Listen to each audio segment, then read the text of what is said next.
What's up, everybody? Welcome back. This is Forrest Wilson here with Tommy Eastman, and today we are talking about the future of work. What a fun topic to talk about with the implications of technology and how quickly it's developing, with all of us sort of frustrated by our 9 to 5 sometimes and looking for more meaning and purpose out of work, and all of us looking at businesses and organizations and corporations, any other technical term we want to use, and kind of expecting more in some ways in terms of producing results beyond just profit. So I'll frame it up there. Tommy, kick it over to you. What are you seeing in terms of what the future of work might look like? Yeah, thanks. I'd say, it's really hard to know, and we can kind of go into what we think, might be a pessimistic case or optimistic case. But I think one thing that's undeniable is that the future of work is going to be different than today. We are already seeing a lot of change. The main driver, I'd say, being automation. And so there's been a couple of reports that have been put out, which we can link to, which have projections of something like 50% of today's jobs won't be around in 20 years. And I can buy that because you can kind of just look around and see it, right? Going to the grocery store, or McDonald's, you can see all the kiosks replacing the cashiers, and you can, watch the videos of Uber's fleet of trucks that they're just ready to launch, that are going to replace all the truck drivers and all the Uber drivers can be replaced by self-driving cars. And so the driver industry alone is 3 million jobs right there. So I think it's kind of undeniable that there will be a big shift in the type of jobs that are around in the next 20 years. I think that's undeniable. It's questionable as to whether there'll be a shift in the number of jobs. That is really up for debate, but there will certainly be a shift in the types of jobs that are out there. So we can start with that. Yeah, really well said. The transportation industry in general is such a fascinating industry to sort of look at because, like you said, a lot of the technologies and sort of what looks like almost a product roadmap currently exists. I mean, Google has cars that are driverless that have logged over 1 million miles already. And Musk claimed that cars, that Tesla has in terms of being driverless are ready to go. And really what's holding them back is infrastructure. I mean, I remember seeing this video, which we can link to, or maybe it was an article of him at the transportation conference in California saying, the cars are ready, but there's no paint on the ground. So they don't know where they are. They can't see the visualization software can't work because there's no paint on the roads. Right. Exactly. So it's interesting too, because that brings up a question. Do we want to take a large sum of money and invest it in roads, or are we at a place where we should be considering everyone having like a personal airplane and we start to take to the skies for transportation? So it's too late for roads, bro. Yeah, like seriously, it's like if roads driverless cars are great, but we're 10 years from now we could be in the Jetsons kind of thing with our own personal planes. So. Uber's got the launch of their helicopter product coming out in 2020, expected in LA. And LA is the place where they need that most anywhere in the world. There's constant gridlock for like 6 hours, 6-hour commute each way. But yeah, I mean that's here now already. We got Uber helicopters coming next year.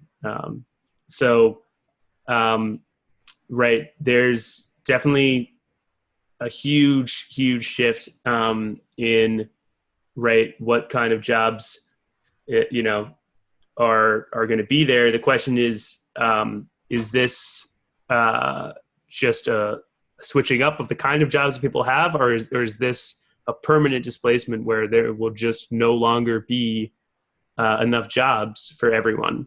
And that's really scary for some people, I think. And so, I think people that argue that, that the jobs will be replaced by other jobs kind of look back into history and say that, this is not the first time we've had a major technology coming in, changing things up. And people always kind of had that fear, where, you know, when we, you know, had the plow introduced, people were like, what are we going to do? Like, we don't, you know, we're not going to be able to farm anymore.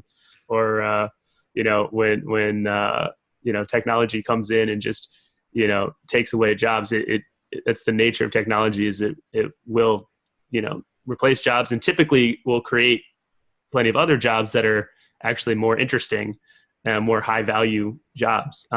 People move up the value chain. But there's an argument that this time is different, because this is a different kind of technology, right? This is a technology where, you know, pretty soon it's going to be thinking for itself kind of thing, right? I mean, the general artificial intelligence is coming, and that's not the same as you know, the steam engine coming in. That's, you know, it doesn't need us necessarily anymore. Whereas a steam engine still needs people to operate, you know, and AI really just needs a server to operate, and a computer. So like, you know, what's your take on that? I mean, is this time different, or is this just a classic case of technology coming in and shifting things up? Yeah, great question. I don't. So it's interesting because when you were talking about industries that have been disrupting, the transportation theme stuck with me, and I was thinking about automobiles and their impact on on horses and horse and buggies, and sort of like we could be sitting here going, oh my God, these cars, they're going to displace all these people who make horse and buggy saddles and horse whips and spurs for riding horses and all that kind of stuff, and then we Yeah, people realized. shoveling horse shit out of the streets. Right, right, exactly. And we never could have predicted radios being in cars, or backup cameras, or Bluetooth, or, you know, all the technologies all the jobs that were created by the new technologies that we were able to develop. The interesting thing, so I think we're going to see more of the same in that, like new jobs will emerge. I think it's also important to highlight your point on how they're more creative and higher up the value chain, because you know, we see as these technologies come in and disrupt a current and existing marketplace, that more people are able to move into these kind of creative, expressive positions, like being an actor, or being a musician, or being a poet, or you know, create, like potentially hacking for good kind of thing, like being able to sort of take on more, I would say, artistic career paths, because we don't have to go and shovel horse crap out of the street, right? Like, so the technologies create room for more nuanced and sort of creative career paths. In terms of this one being different, the real question is, I think a lot has to do with the speed of these innovations, because once we have softwares that can build softwares, and cars that drive themselves, and robots that fix the cars, which of course there's, you know, we just talked about the 3 million jobs in driving itself, but there are secondary and tertiary positions as well, like, you know, car mechanics, for example. But you could talk about an entire industry being disrupted and upended. So for me, it definitely, I mean, it totally has a new component to it, in the sense that I don't think we'll have ever seen a disruption in history as to come. I really do sense it's going to be like, whoa, a year ago we were here and this happened so quickly. I mean, we've seen over the course of history that technology grows at an exponential rate. So the thing that's unique to me about this time is how fast it's going to happen, and quite frankly, how ill prepared I believe we are for what's coming. So yeah, I'll kick it back to you. What do you think? Yeah, I completely agree with that. I think that regardless of whether, you know, this is going to open up equally as many new opportunities as, you know, the opportunities that are closed,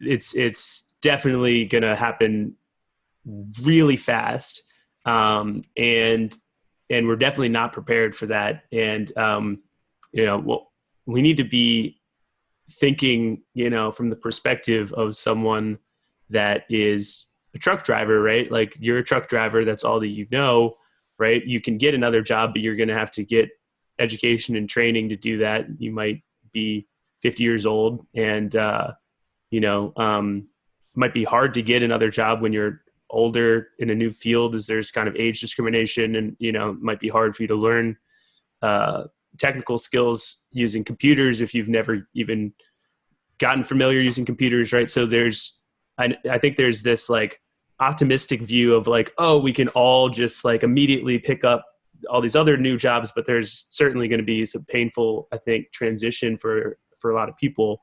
And that displacement is going to cause, right, a big temporary economic hardship until we can figure out, right, how to calibrate that. And so I think it's going to be kind of a painful shift for a lot of people. And I think, we need to be thinking about ways to make that easier for people and policies to, make mandatory, basically like government guaranteed trainings or displacement programs and stuff like that. Right. I mean, just thinking about, what can we do to make it easier for people? And then in the long term, there may need to be some kind of readjustment of government policy if it really is a case where there are people who can't pick up the new types of jobs that are out there. What do we do for them? So, I think that, even in the happiest scenario of like, okay, like all these jobs get replaced by these awesome new creative, jobs where you get to do, this human work and this awesome work that's better than what you could have been doing before. There's still a transition period that I think is going to be quite rough, and it's going to happen in the next 10 to 15 years, and it's going to happen fast.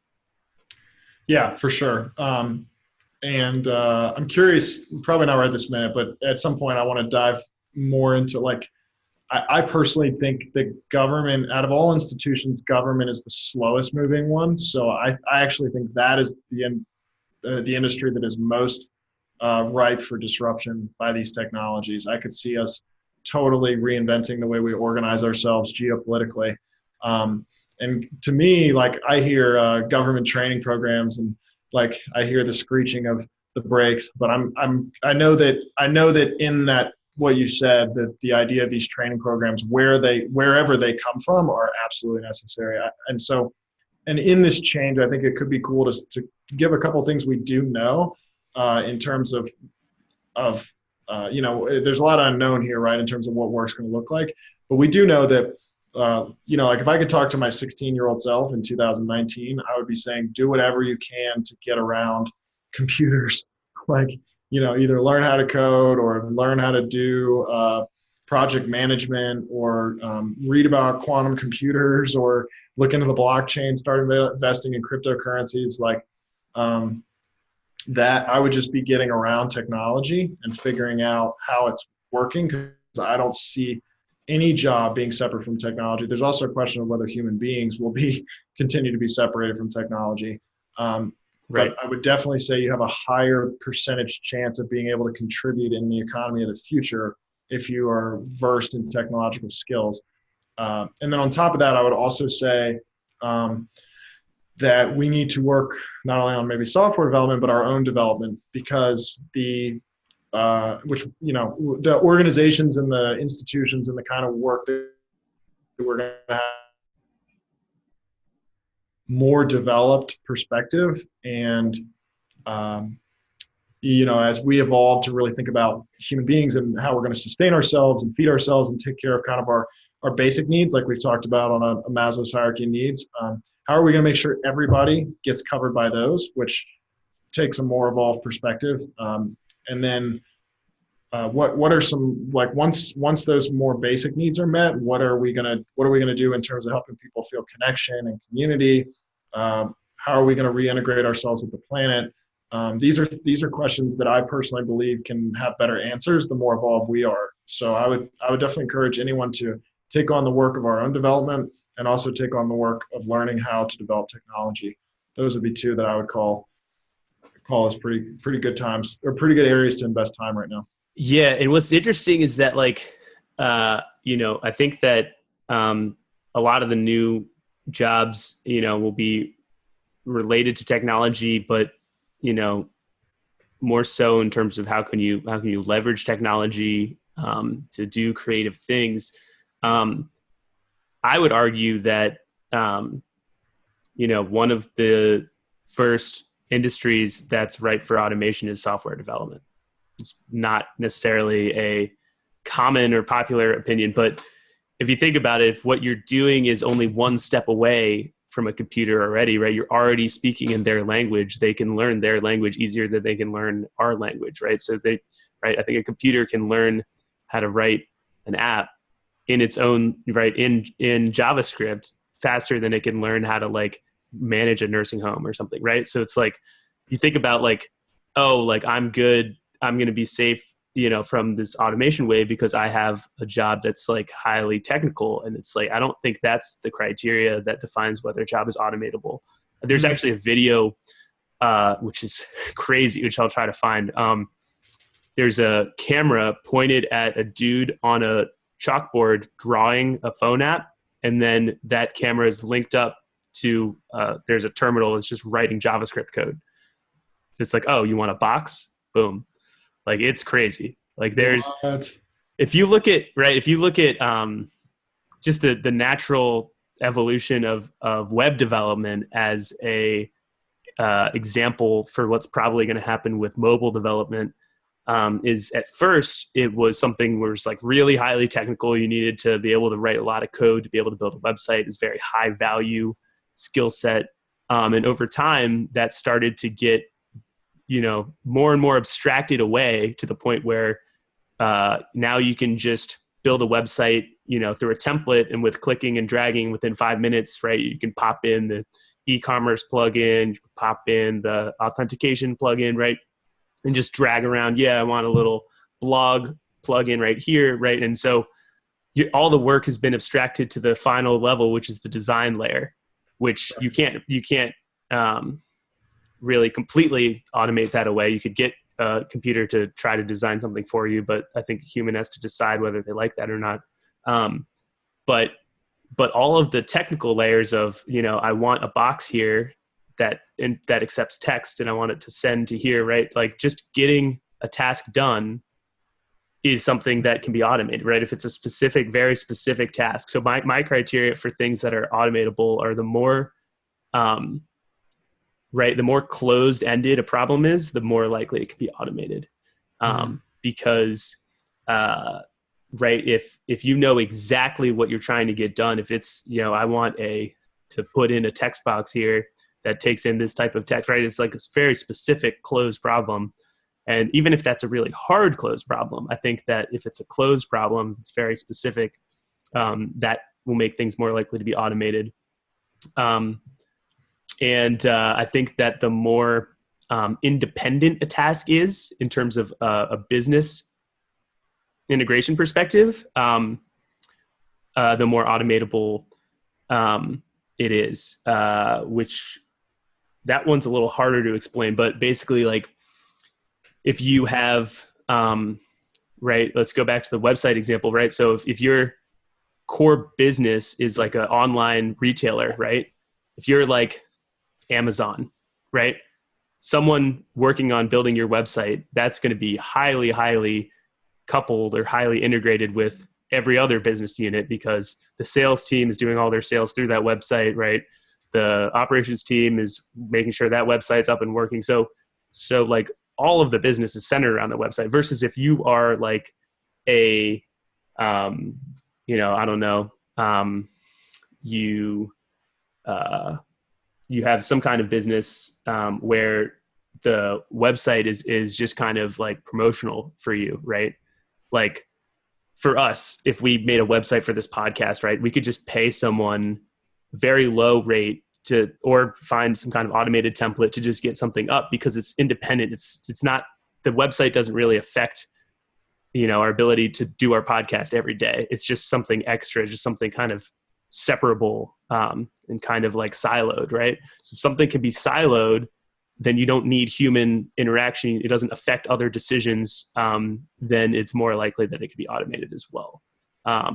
So, right, things that are currently being done by freelancers in any market are more likely to be automated than things that are being done by like the core business team, because it's separable. So I think that the principles of what makes something likely to be automated aren't necessarily that intuitive, but those are my principles for what makes something automatable. Yeah, I really appreciate that distinction. I hadn't thought about that. I will say I do agree with you that one of the industries most ripe for disruption is the software development industry. You and I were talking about this years ago, and I mean, the more I see it, like Wix is a great example now, where you can go on Wix and click a few buttons, like I'm starting a e-commerce store, and yeah, I'm gonna have a blog, and no, there's no storefront, and yes, there's gonna be a shipping fee, and then it's just like boom, here's this website that's 85% done. And we can go in and tweak it how we want. But you could actually just publish that store as like a minimum viable product, and the whole thing got built for you. I mean, like within 5 minutes, we can have And who wouldn't want that, right? I mean, right, what right. startup founder would say, no, I'd rather, spend months, hiring a team of people right. to build something that's extremely complex, versus like, oh yeah, I could, in the amount of time that it takes me to do an app mock-up, it could be a real app, right? Like I think there's a lot of competitive pressure just driving towards that, right? If that's what people that are building apps want, then the market will find out how to get them what they want. And right, companies will come in and try to automate pieces of it and get paid to automate pieces of that until it gets down to a point where it's as simple as it can be. And the only thing that's left is kind of design decisions, right? Something at the design level, both either like aesthetic design or like business design, but you're a designer. I think designers will have jobs a lot longer than developers will. Yeah, when you said that, I was thinking, I wonder if I'll ever be able to pick up my phone and say, "Hey Siri, build me an e-commerce website for sporting goods." Yeah, right. Why not? Call it, whatever. Yeah. Yeah, how wild would that be? Why not? So, in terms, let's pivot for a little bit and talk about, what the sort of, obviously there's a scary side to this rapid evolution, this rapid technological growth. One of them being just a massive displacement in jobs in a very short time period, and then having a huge, a majority of people with skills that don't fit any current existing job, right? I'm a car mechanic, but now a robot fixes cars. I'm a waiter, but now I can order food through my phone and a robot will wheel out and deliver it to me. Mm-hmm. I'm a cashier, and now my job's automated. So having just a huge group of people who don't have skills anymore, and then a time lag where I could really see a time lag where we're trying to sit down and educate ourselves to learn new skills that by the time we learn them, the jobs that we were preparing for with those have been automated. So there's really does get to be this thing of how are we going to embrace change enough to sort of be able to match that rapid and uncertain world. And I'll just add one more thing before I kick it back to you, which is I've got to reference Viktor Frankl's Man's Search for Meaning. And he said the 3 ways we get meaning out of life are work, love, and suffering. And so another thing that is actually more concerning to me, because I actually believe that a lot of these technologies will take care of the basic needs like food and shelter and things like that. But what's more concerning to me is having a majority of people walking around and just feeling like what's like in this existential crisis of what's the point of my life. I don't have anything to contribute. I don't have anything to work on. My skills aren't valued. My skills aren't made for this economy anymore. I try and study something. As soon as I start studying it, I realize that career path doesn't exist. So like, why am I here? What am I doing? And us needing to just as quickly evolve our meaning making system to be able to look for something different out of life than sort of, my purpose is to show up from 9 to 5, Monday to Friday and build spreadsheets or something. So anyway, I'll kick that back over to you. Yeah. So that is definitely the bigger concern here. So either through technology or through other ways, like people will have their basic needs met. Government is not going to let its citizens starve and die, right? So if either technology will allow food to become so cheap that the government won't have to do anything, or the government will have to come up with some policy to make sure people don't starve and die. But that's not going to the government's not going to let people be homeless and out on the street without, basic human needs. So food, water, shelter, right? Probably technology will take care of most of these things. You might not even need any kind of government intervention. But in the worst case scenario, there's going to be a safety net there. So I don't think that people have to worry about their survival needs. I do think that the biggest risk here with the future of work is a loss of meaning. So either if you lose your job, right, and then your job was giving you meaning, and so you no longer have that job to give you meaning, right, or you have to do some job that doesn't give you meaning. Either way, a job is a big part of where you find meaning and purpose in life, and so I think that is the big risk here. So let's like take a step back of what we talked about so far. So basically, we said that it's inevitable that the job market will be different in 20 years than it is today, right? That's number one. It will change. It is changing rapidly. It will be different. One negative side of that is potentially there's going to be not enough jobs for everyone.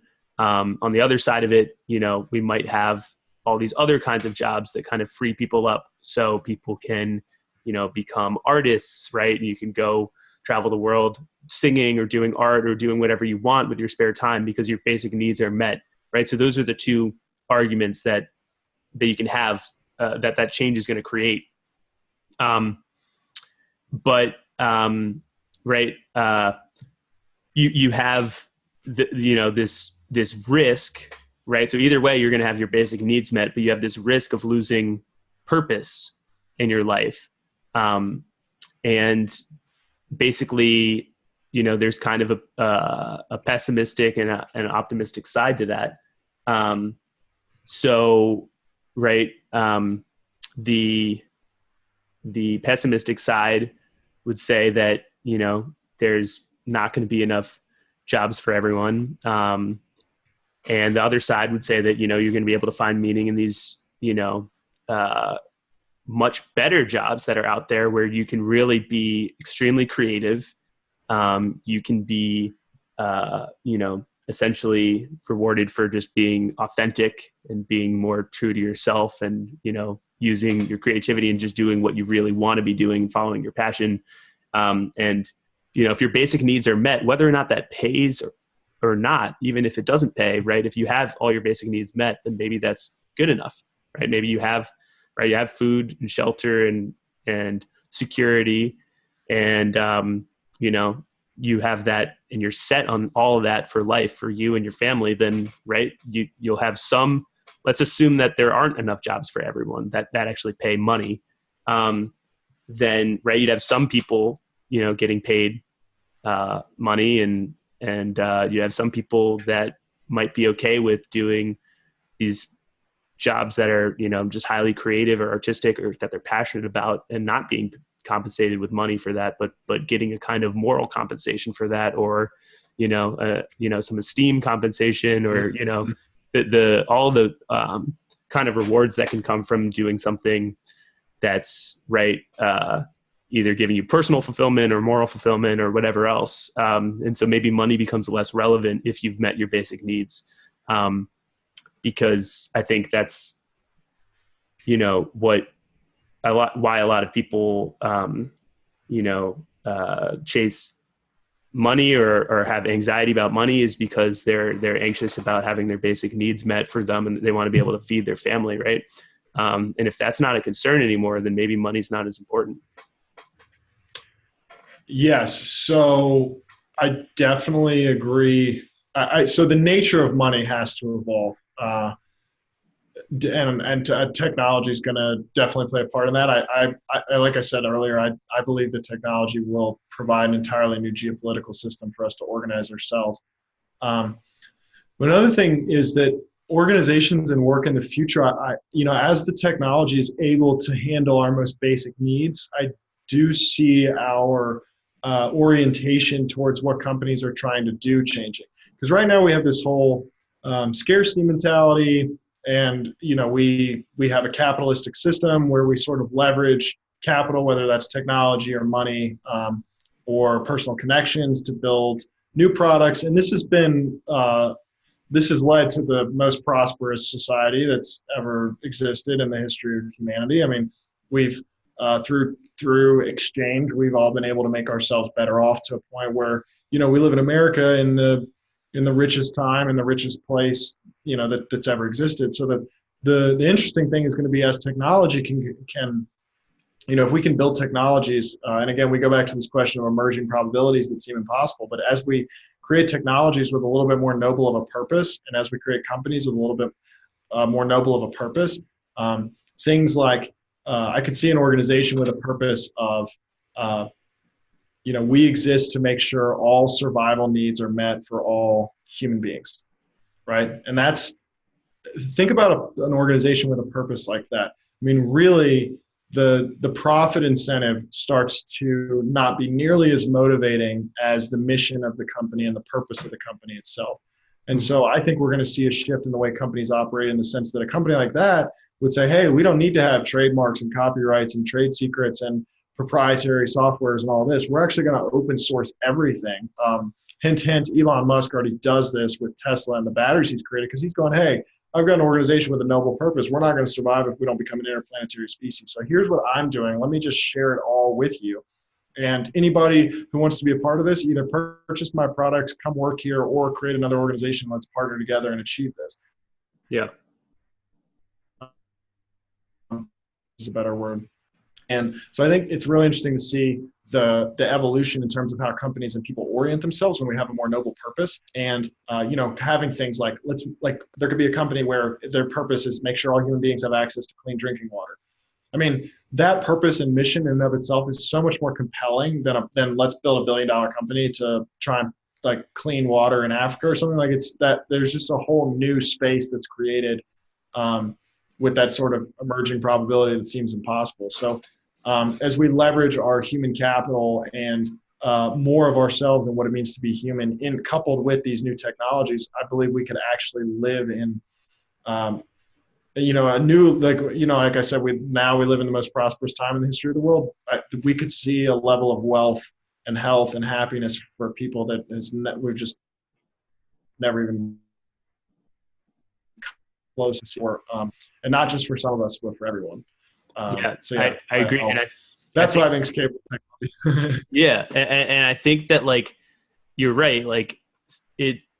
Our society's kind of always been driven by scarcity. We've kind of never been in a state of abundance ever as a human species, and so what that naturally creates is competition. So if there's only a limited amount of food, right, you're going to compete with the other cavemen and the other people in the other tribes in order to get that scarce resource so you can survive. And then even today, right, there's a scarcity. A lot of people still don't have quality healthcare, quality living conditions, and right. So we're still trying to kind of divide up a pie so that some people get everything that they need and some people don't.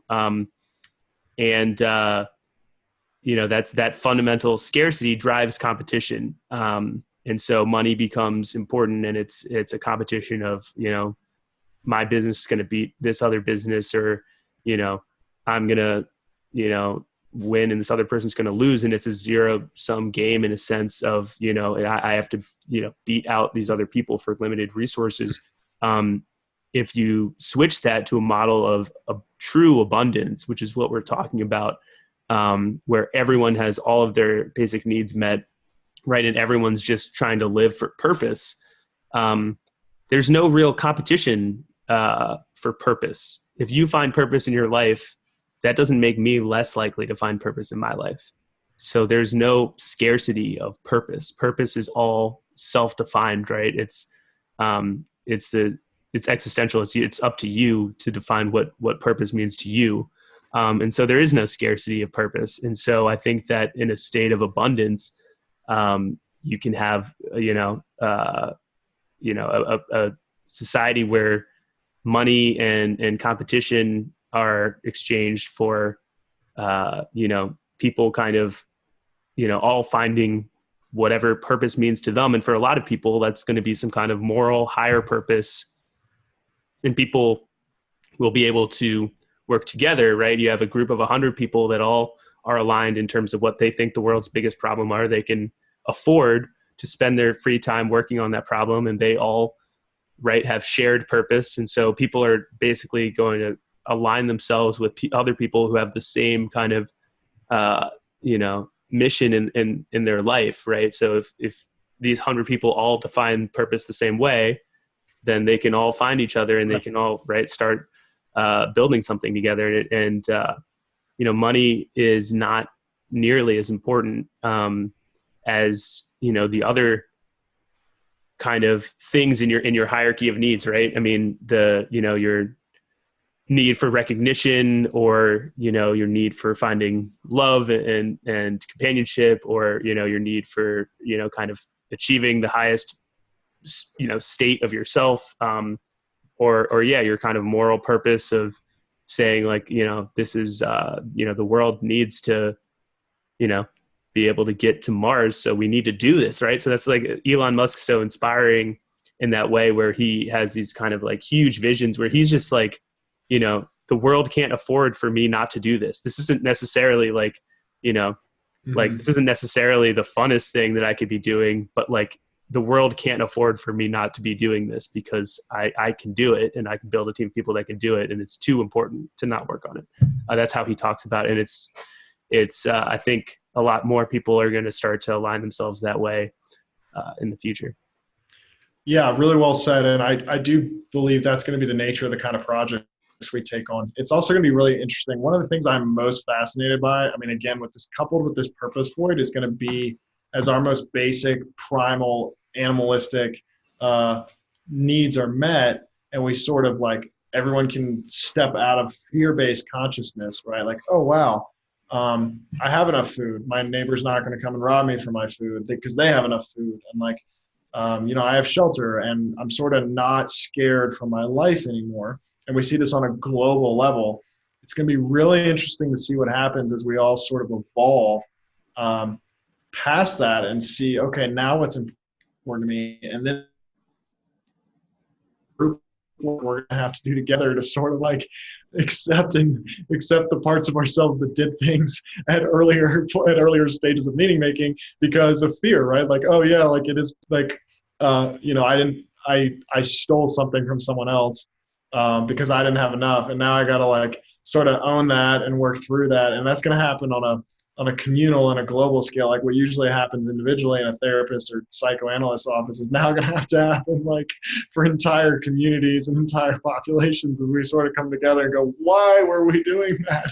And like really coming to terms with that and understanding it and like apologizing, it's going to be like this mess. Yeah, my bad. Yeah, my bad, man. Like I didn't mean it. Like, yeah, that wasn't cool. That wasn't cool. Like now that we all have enough, like sorry. Like, yeah, and it's crazy because we're talking about, this time is different, right?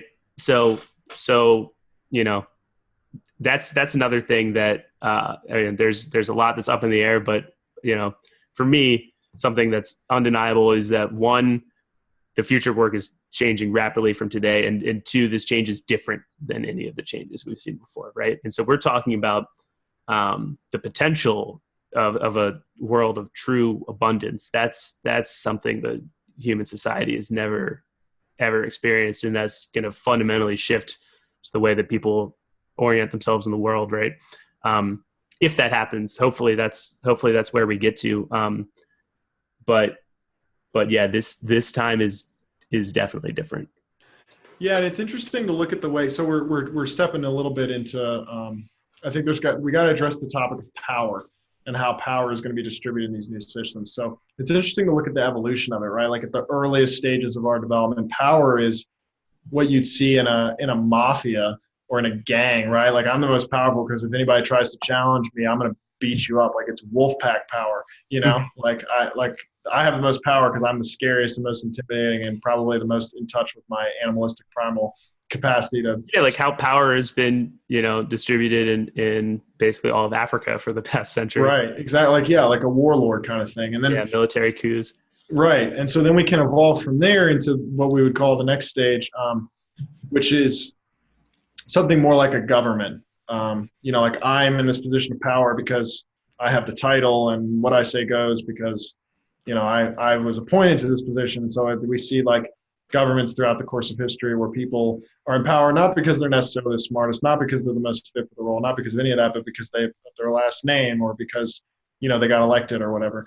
And then we can evolve from there into a more modern capitalistic society where it's meritocracy. We get to our positions of power because we achieve something and we have merit and we deserve it. So I'm a CEO or CTO because I started this company from scratch out of my basement, worked my ass off, raised capital, hired a bunch of people, and now like I have power of the company to make the decisions. And then we see what I think is really online for the majority of the leadership in the world right now, which is sort of these culture people driven companies. And that's actually kind of confusing because we sort of say we want everybody to have power, but there's still these kind of hierarchies and like, more industrial revolution era systems. And like, we basically see this like incapacity to make decisions because we need collective buy-in from everybody, but that takes too long. And by then the parameters for the decision have changed and it can just kind of be this, it's like a really good intention to have community driven power, but the systems aren't efficient enough. And so what we're going to see next, which, by the way, I'm referencing this book called Reinventing Organizations by Frederick Laloux. But what we're going to see next in terms of what he calls teal organizations and what I see as so plainly the route forward is decentralized decision making. So if you think blockchain applied to companies, if you think of the way we organize this podcast, it's the capacity for individuals on the ground to make decisions in a centralized way where the person who's most fit to make the decision makes the decision based on the knowledge at the time and the present moment and advice given by people who are going to be major stakeholders in the decision. Interesting. How do you determine who's the most fit to make that decision? Yeah, great. So throughout like all the course of human history, I was talking about these different hierarchies and how you get to the top, but now you actually have a hierarchy that is an emergent hierarchy, right? So like if you and me are having a conversation about reinventing organizations, maybe I'm going to make the decision right now because I'm the one talking about it. But if we turn around and talk about a machine learning algorithm, we're going to defer to you. And that's not a hierarchy we had to set up before this conversation. It's just based on the people in the room and our own strengths, right?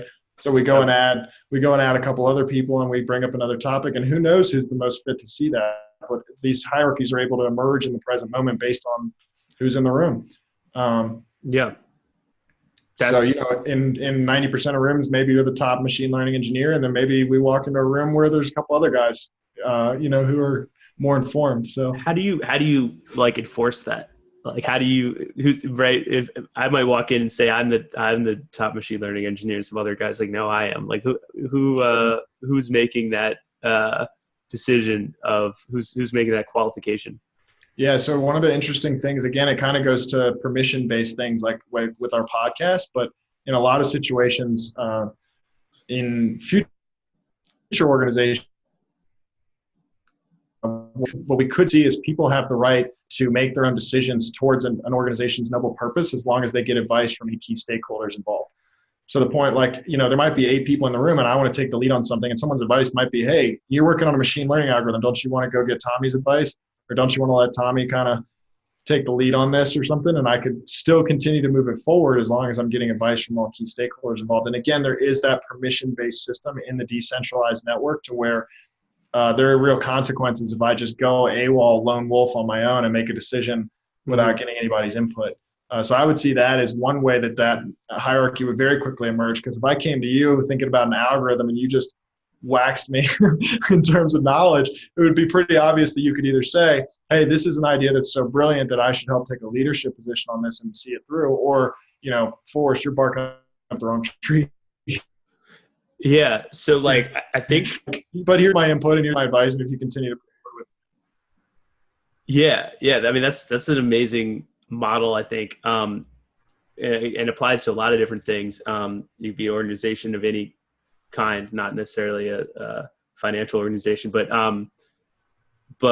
yeah, I think that decentralization itself is a theme Mm-hmm.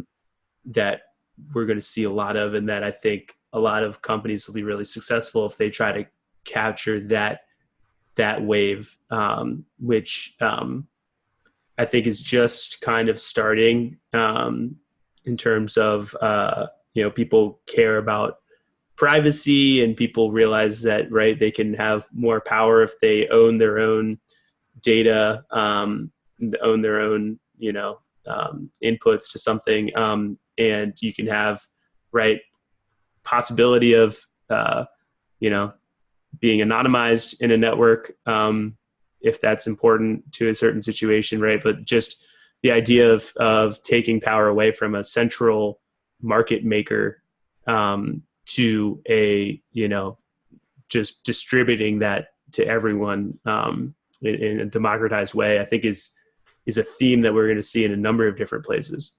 Yeah, yeah. And blockchain is giving us the technology to do this, right? So like one of the questions I have that's so obvious, like to me, Libra, the cryptocurrency Facebook just released, could never be successful because no one trusts Facebook enough. And quite frankly, I don't think anyone trusts any of the tech giants enough, rightly so, to put all of our financial capital into one central server that could easily be hacked, as long as there's enough load on the server to overwhelm it. Like, so the question for me is, what does a social network look like that's decentralized, where everyone who's a part of the network actually owns our own data and can decide what permissions we want to give to different functionalities, and then have a cryptocurrency where we can exchange with each other on a shared ledger, where we can verify the quality of the token that we're exchanging with each other all the way back to inception. And what's it going to look like when the center of gravity for a social network is not, hey, let's connect as much data points about people as possible so we can turn around and run ads to them, but actually creating a network that exists to connect people for higher purposes, like some of these emerging possibilities it's even possible, right? Yeah, and I think that Facebook and Google and a lot of these big companies are already doomed because of their relationship with the government. Right. They kind of screwed up when they started censoring content and trying to follow court orders and what they should be censoring, because at that point they're liable for the content that's on there, and they're gonna basically become more or less a government player, right? Or government owned, essentially, if not formally, then practically, government owned organization. Yeah, and this is what we see with every industry throughout all of history when it gets so big that Mark Zuckerberg is going, hey, Congress, we need to be regulated. Like, okay, great, you're doing what the banks did. Like, you're doing what oil did. You're doing what healthcare did. Like, when organizations get to be so monopolistic and so powerful, they go to the government. And really what's happening is we want to put in a bunch of regulations that make it harder to have competition, because you got to go through all these loopholes, and we're going to raise the barriers to entry, loopholes, and we're going to raise all these barriers to entry to getting into the market. But really then, the idea to me that the government could then have access to all of our data, like, it's just scary. I don't even want to go down that wormhole right now, but yeah, it is scary. Like, I would like to see these giant tech companies become, like, giant tech companies and our geopolitical systems, including our government. I would love to see us explore these conversations of what would it look like to have more decentralized models where power is distributed. Like, there aren't people who are powerful and people who are powerless. Everyone has power to take action. We can have decentralized decision-making models that are just much more in service of the full network and the full spectrum of people, instead of people with key interests and sort of the key key stakeholders from big perspectives in terms of industry. So I'm really curious about how we can use technology to sort of empower more of the network, instead of counting on the top of the network. If we look at a traditional hierarchy, to sort of trickle down. Trickle down. Yeah. But these you could make an argument that what's possible with our current technologies wasn't possible before. You could make that argument. Yeah. And I think, I think any way you look at it, there are going to be new models for how we, organize ourselves and how we work and how we create meaning in our lives. So I think the more that you can kind of think creatively and try to, like you said, the best way to predict the future is to create it, right? So I think that if you can think creatively in terms of how to build, these new models of that'll work in the future of work, those are, those are going to be, highly profitable moves. To the extent where profit is still relevant in the short term, right? But yeah, I think that more and more people are realizing that, that they can find meaning in their work and also, make a living at the same time. And I think that's becoming a value of our generation where, previously it might've been seen to be like, oh, wow, you got like a stable job. Like that's badass, man. Like, that's awesome. Now it's like, okay, like you got a stable job. Like that sucks. Like, why are you doing that? Right. Like, that's, or maybe it could be stable, but like, if that's the only thing that it is, then like that sucks. Right. If that's the only characteristic of it that you're excited about. So I think that, our generation is demanding more and more of ourselves. And one thing is, meaning and purpose in work. And you can kind of see that already, but I think as, as profit and stability, potentially and hopefully become less concerning and less, anxiety and fear driving factors, then, kind of open up to more meaningful work. I think that's the future work that we'd like to see.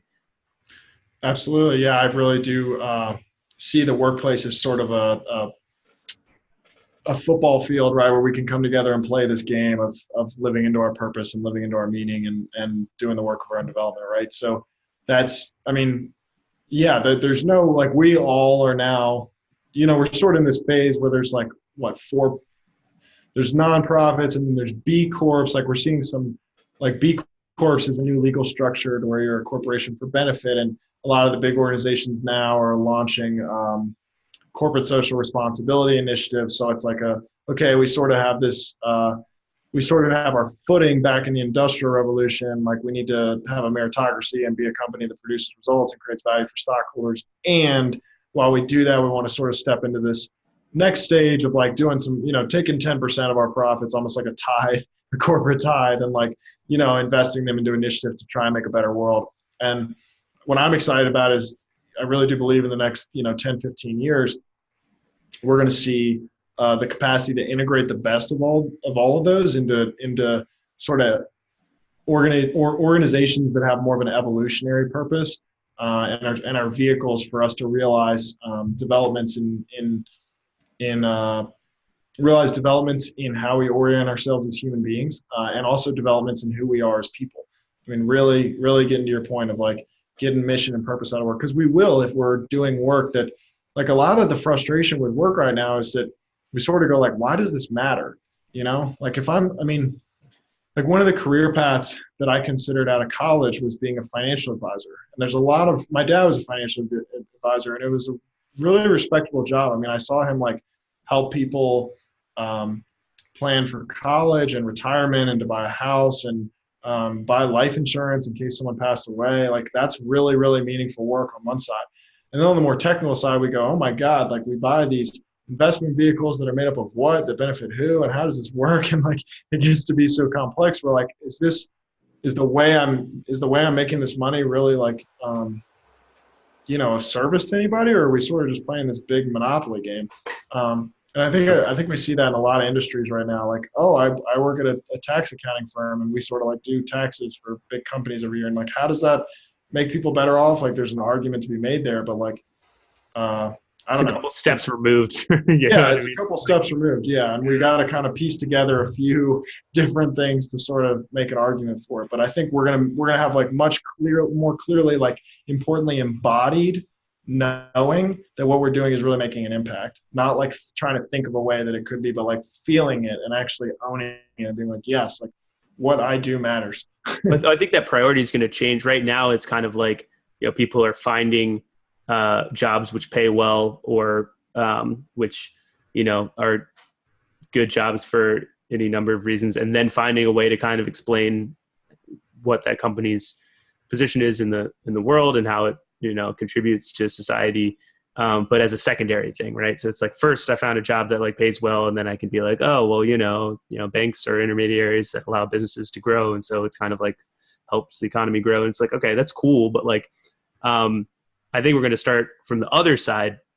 Pretty, that's going to be in the future. It's going to be, what am I most passionate about? What do I think is the most important thing to help the world?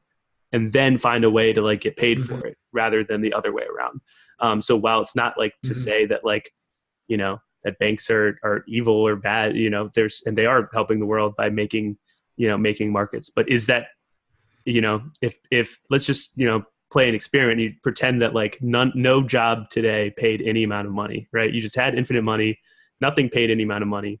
What would you do?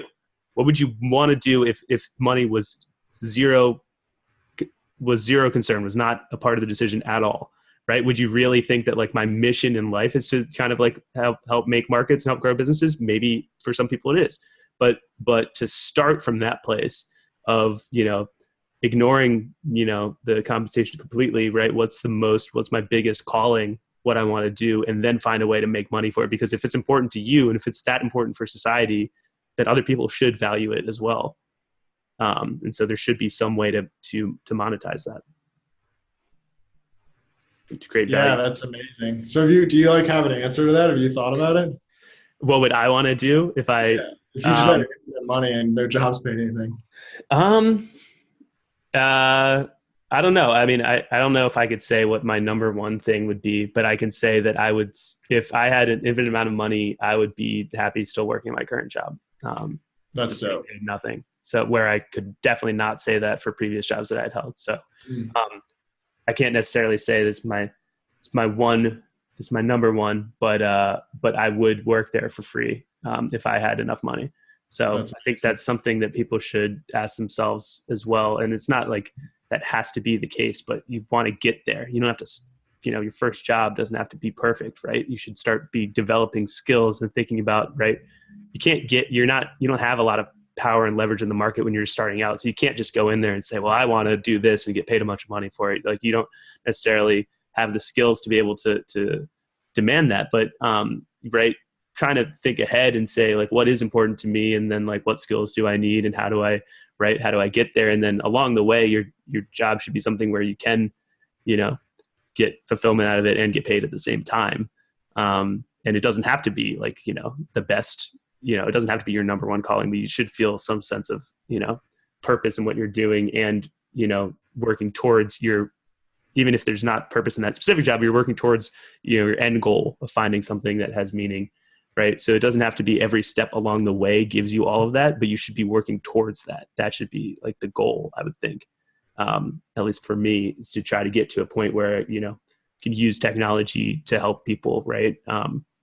I, I enjoy working with technology and solving kind of complex problems. And I want to do that in a way that helps the world, right? I don't want to go out there and be helping the world by, necessarily like being the front line, like talking to people. Like, I like talking to people, but I want to use technology to solve problems. That's like what I want to do. But right, like just think more about like what you would want to do. That would be like in an ideal world, right? Start from that place where like, if no jobs paid anything, what would I want to do? And then like, right, just make a step 10% in that direction. Yeah.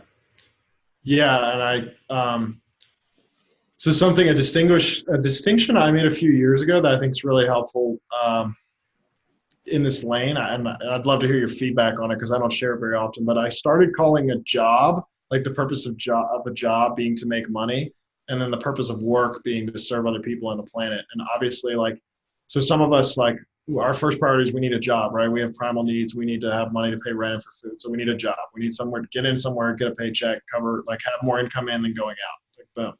Mm-hmm. And then, so once we have a job, we can move into a new thing, which is finding some work in terms of serving other people. And that doesn't need to pay initially. We can go volunteer at a homeless shelter. We can volunteer to teach kids basketball. We can Mm-hmm. get free guitar lessons. We can just sort of Mm-hmm. like nights and weekends, like play around with our interests and go, hey, the Yep. cool part about this is there's no pressure to make money. And Yep. then hopefully some future state is the integration of the two, where now I'm doing what I love. Now I figured out a way to serve other people on the planet, and I do it in a way in which people actually pay me for it because Yep. I'm good at it. The world needs it. Like, I'm good at it and the world needs it. And it's my passion. And all those things kind of come together. So Yeah. yeah. It's not easy to find that. And, I think the point that I'm not trying to make is that that you should try to like, obsess over getting that right away, especially early in your career. There's no reason to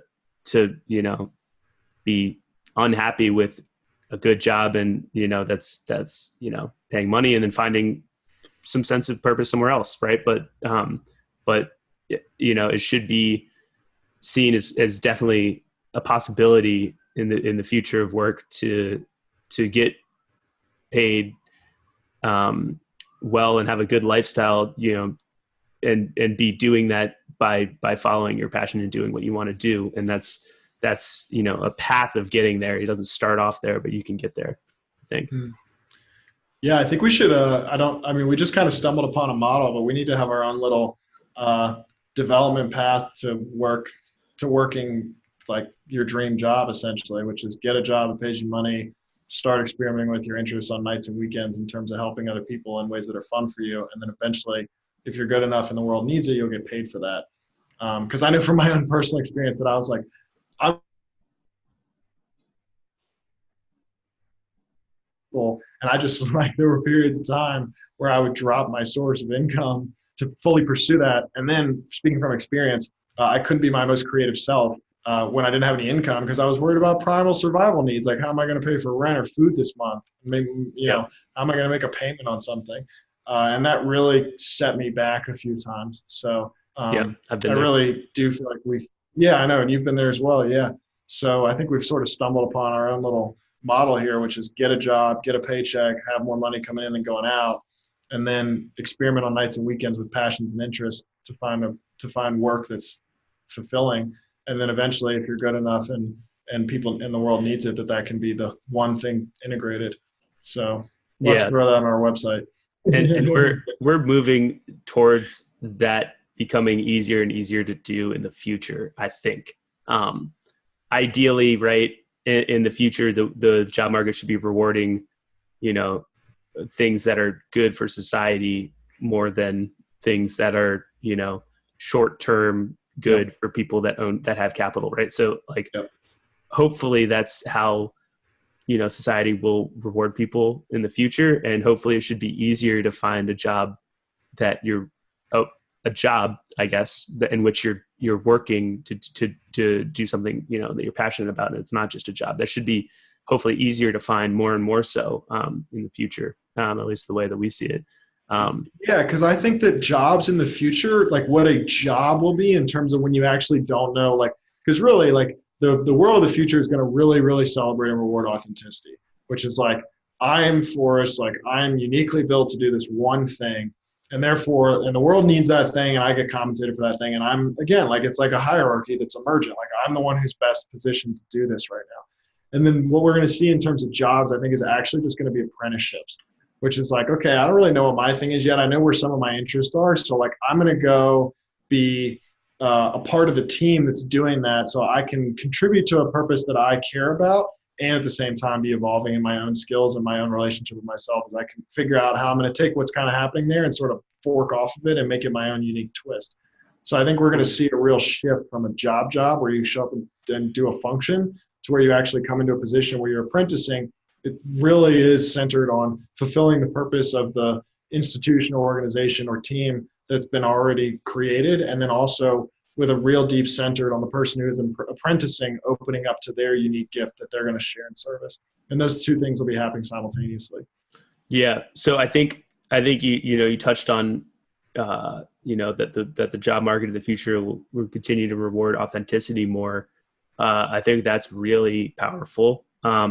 We can see that with the types of jobs if you think that, the future of work, the new jobs that are being created are going to be perhaps similar to the jobs that have been recently created since the internet has come around, right? You could take that as a start to be a guide of the kinds of jobs that might continue to be created in terms of new jobs, whereas the jobs that have been around the longest might be the most likely to be replaced, right?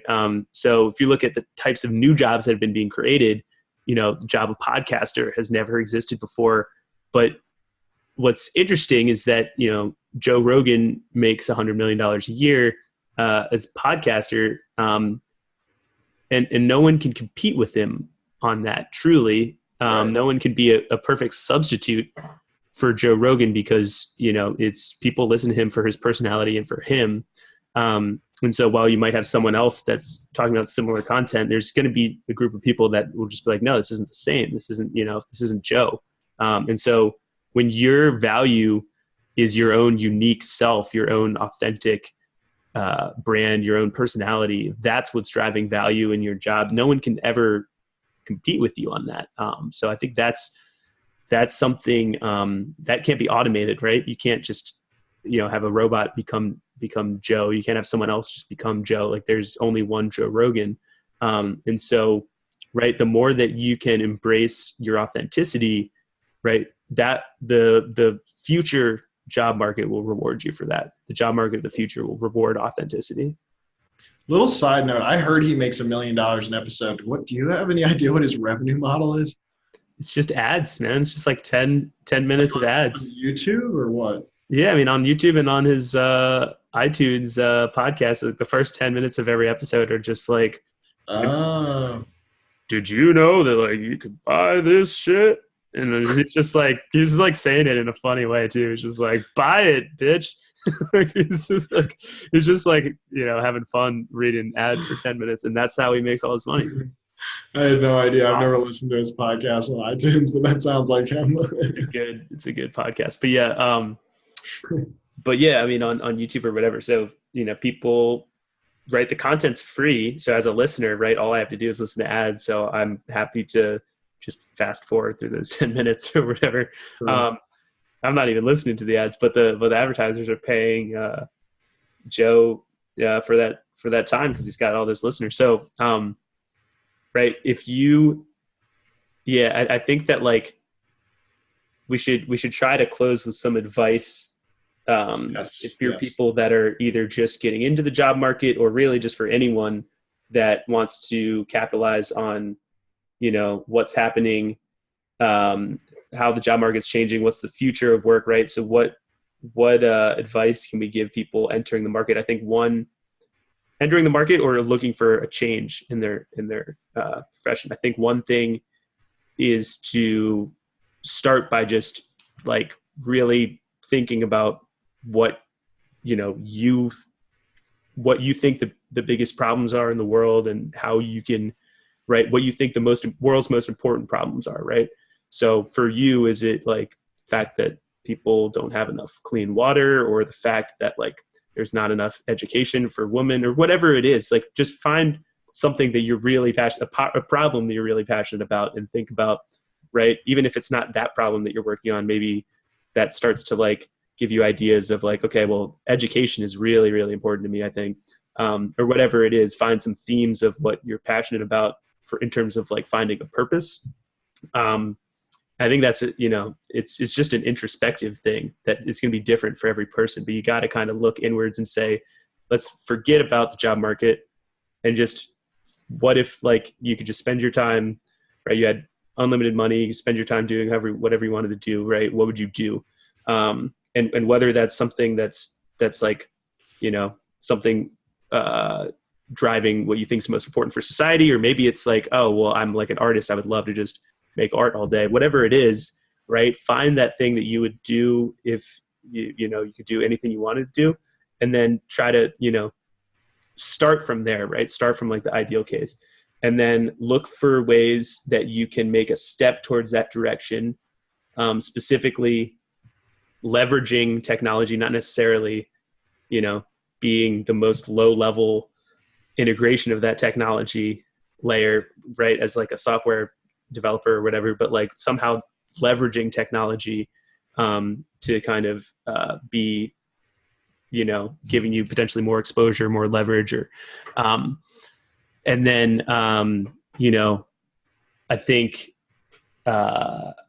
look for ways in which you can be authentic in the way that you're delivering that, right? So, whatever it is, right, find some way to build your own brand so that it's you that is part of what people are valuing, is the fact that you're doing it, not just the job that you're doing, but the fact that you're doing it is part of what people are valuing. I think that is something that, right, people can't take away from you.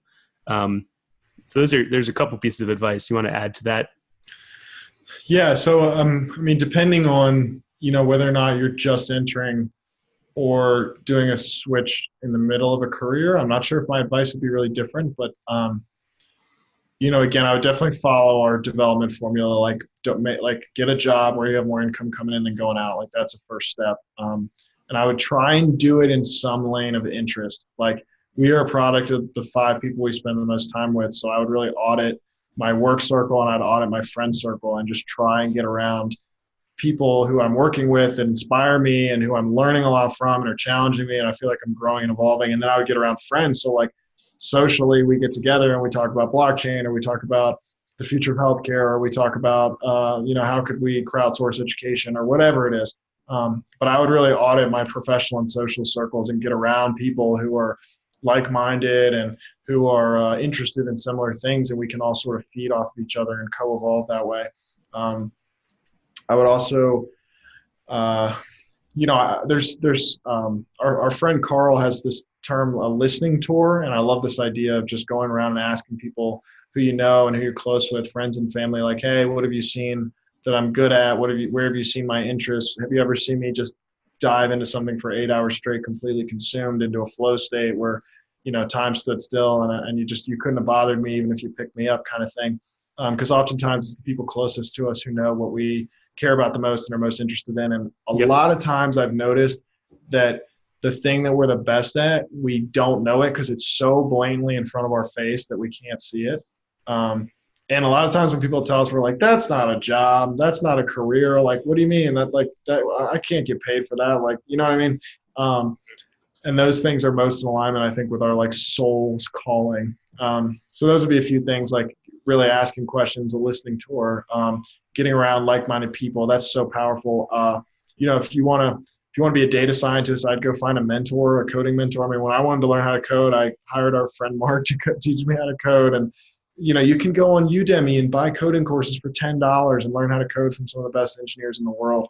So like there's infinite resources now in terms of courses online. But I would just— knowledge is cheap. Knowledge is cheap. And I think underneath that, something you and I both understood that we haven't articulated is like, we have to take ownership over this. Like, we can't sit around and go, oh, like high school and my degree, like didn't give me a job, kind of thing. It's like, we live in 2019. We have to take ownership over our own learning. Like, we got to pick up books. We got to take online courses, watch YouTube videos, consume podcasts, get around our friends, challenging each other, like go to meetup groups. Like, all the resources are available. Like, go on Eventbrite, find events, go on meetup.com, find meetups, go on Udemy, download a coding course, go on Coursera, pick up a book, like whatever, but like take ownership over our own personal and professional development, and, make that like a huge priority. And follow what your interests are, right? Don't like try to teach yourself something just because it's going to be valuable in the market, because you don't know what's going to be valuable in the market, right? We made some guesses, but those are guesses. How we see things that might be valuable, right? If you love software development, do that. Like, if you love, working for a bank, do that. If you whatever you like really like naturally are super interested in, double down on that and learn more about it. Like, you will start to realize how much you don't even know once you start to follow down that path of like, oh, wow, I didn't even know there's this whole space within this subject that I didn't even know about, right? Mm-hmm. So you don't even know what you don't know.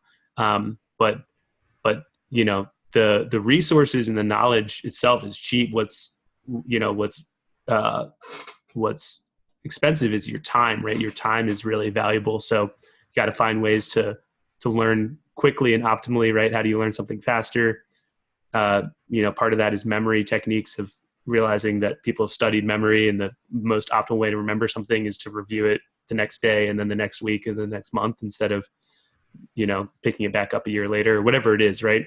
Find ways to, learn more optimally, but the cost of that book, is like, so it's so small compared to the value of knowledge, right? Knowledge is like so valuable. So I think, it's anyone can, I guess, theoretically spend $6 and, buy a book on, Plato's philosophy or whatever it is, but like not that many people actually do that. And so the people that choose to go down the path of, self-improvement in whatever their interests are, doesn't matter what it is, just get better at what you like. If you love skateboarding, like go do that. People will pay you to watch you skateboard. We're living in a new world of like, right. Whatever talent you have, people will pay you for it. If you're good at it, right? If you love, making music or, surfing or whatever it is, like, it doesn't have to be like something that seems like a job, but like get better at it, right? Just follow down a path of self-improvement and get obsessed over it. And that will pay off. And you won't even necessarily know how it's going to pay off, but it will. Yeah, if you're into skateboarding, making music, and cooking hot dogs, you could be the only person in the world who's shooting skateboarding videos while eating hot dogs and runs their own music over your videos, and you will be uniquely, authentically yourself and probably get millions of YouTube subscribers. Yeah, that's that multiple skills like principle, right? Like, don't necessarily try to be the best at one thing, but try to be in the top 25% at multiple things. I think that's pretty good advice. Yep. Yeah, because then it's not likely that you'll find that overlap, and that you get diminishing returns. So It's really, really, really hard to be the best chess player in the world. But if you're like in the top 25% and you also know how to play Go and you also know how to play, right? If you're like, then you're suddenly like this board champion wizard, like, because you could be really good at all these different board games. You don't have to be the best at one of them. Yeah, I think that like, it's part of embracing your authenticity. We talked about the value of authenticity in terms of like, you can't really compete with your personality, right? There's no competition there, but you can, the other side of that is embrace your authenticity, right? Study what you're interested in, right? Go chase down whatever, follow down a binge of self-improvement and knowledge, right? Whether it's, some like specific thing in history or right or science or whatever subject you like the most in school or whatever, like, we'll just learn that. It doesn't matter if you think that has value. It will definitely give you value to start to get in a habit of learning, right? Give yourself a habit of learning. That is one of the most valuable things you can do. And it's hard to forecast the market, and what's going to be valuable, right? What's valuable today might not be valuable in a couple of years. So, like you said, I think starting with something where you're building some savings, right? And you're interested in it, might not be your passion, but you're interested in it. That's a great start. For sure, man. Well, cool. I know that this is like probably the first in a series on the future of work. Yeah. But I really enjoyed the conversation. I think we touched on a lot. And yeah, absolutely. Definitely. I guess I'm going to close with a Joseph Campbell quote, which is, "Follow your bliss, and the universe will open doors where there were only walls." That's awesome. Yeah, that's awesome, man. Well, yeah, really had a great time with this conversation, and to be continued, I guess. Dope. Peace. Peace.